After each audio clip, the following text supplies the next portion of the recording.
5, 4, 3, 2, 1, 0. Plus 5 seconds.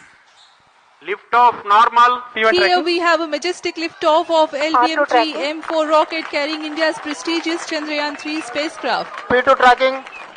प्रज्वलन और सफलतापूर्ण उत्थापन LVM-3 M4 rocket का। यह भीम का रॉकेट आसमान को चीरते हुए अपनी भयानक दहाड़ से चारों ओर कंपन उत्पन्न कर रहा है। इसे हम यहाँ महसूस कर सकते हैं और यही दहाड़ है जो वैज्ञानिकों को रोमांचित करती है। LVM-3 के उत्थापन के साथ ही हमारे अंतरिक्ष यान चंद्रयान 3 की चंद्रमा की यात्रा प्रारंभ हो चुकी है। As the rocket is soaring through the clear skies, every second moving closer to the accomplishment of the most important milestone. It is soaring through the clear skies, every second moving closer to the accomplishment of the most important milestone in its mission to moon.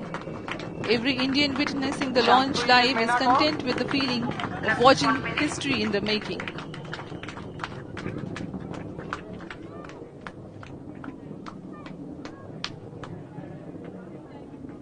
चंद्रमा की सतह पर अपना छाप छोड़ने के लिए चंद्रयान 3 अपने मिशन को पूरा करने निकल चुका है।